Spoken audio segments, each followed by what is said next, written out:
My name is Heather Evans, and I'm here representing SIS. A woman who has been diagnosed with a mental illness. I'm going to take, for example, a borderline personality disorder. At her trial, has been so for the purpose of the judge and or jury to hear her case and to try to understand what choices she's made in her life to bring her to that point. You know, it's basically, let's try to understand, where she's coming from and why she's done the things that she's done to have committed, such a terrible crime. It's vital to understand the basics. She's already been judged for her crime. It's not the CHRC's job to further pass judgment on her. She has been assessed by qualified psychologists and or psychiatrists with regards to her mental health. They have proven beyond a reasonable doubt that she understands the ramifications of what she has done and is capable to stand trial for her actions. She's already been judged and convicted and sentenced to serve her time in a federal penitentiary in the penal system. She is not in a psychiatric institution or a hospital, and she is not in the psychiatric system. She is not a psychiatric patient. She is a federally sentenced woman, one of many. Let's assume that this woman has been convicted of second-degree murder. She is sentenced to life imprisonment. She can apply for parole in 10 years. Her crime and her time qualify her for the grand prize, a minimum 2 years in administrative segregation, where she will sit with no substantial programming available to her. Her maximum security classification is based on her risk of escape, risk to the public safety if she escapes, the degree of control and supervision that's required to keep her under thumb. Section 17 D&E of the regulations also states that her social history, as well as any physical or mental illness or disorder, must be taken into account when determining her classification, which implies that because of her socio-economic background and because she has been diagnosed with borderline personality disorder, she has somehow a higher risk, and this defies all rational thought. Upon entering the prison, she is further met with more obstacles to her release, as if losing her freedom and her family were not enough. There is a risk prediction scale that is used by the CSC to further assess the risk that she poses, called the Case Needs Identification and Analysis. Her employment history, her family and marital status, the associates, like the people in her life that she associates with, whether there's any substance abuse in her background, community functions, personal and or emotional, whatever, her attitude, and at this point your attitude is not a positive thing, when you walk into prison. Note that these so-called needs, quote-unquote, do not measure risk but further condemn an already condemned woman.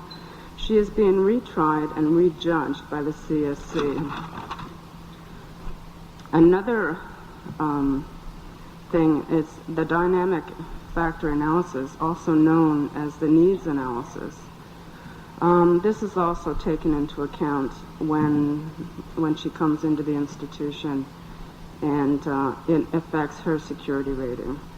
Her low educational level, poor employment history, a lot of these overlap, a childhood that lacks family ties or support, physical problems that interfere with work, obvious mental health problems, if that's there, having a bank account, having collateral or assets in the community, hobbies, participating in organized activities, and whether she actually doesn't. So if she doesn't participate in any organizational activities in the community, that's a strike against her.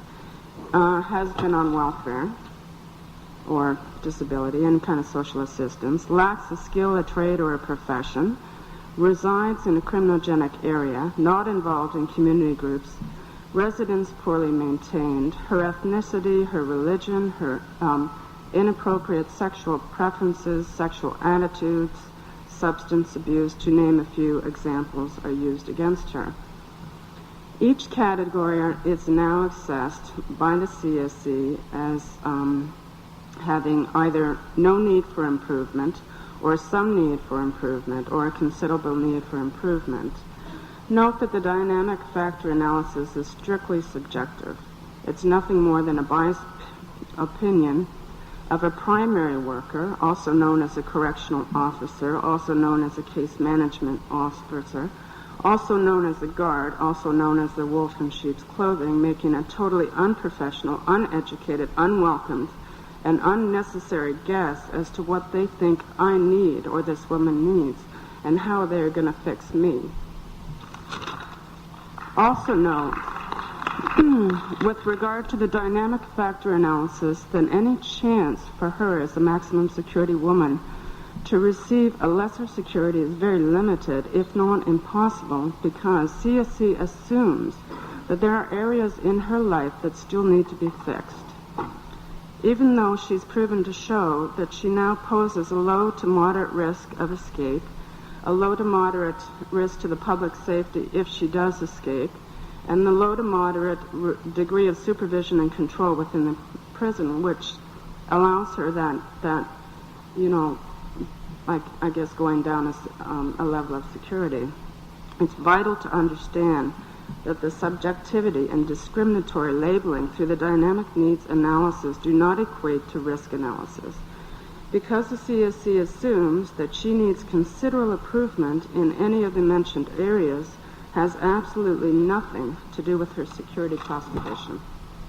It does not imply that she is a high-risk prisoner.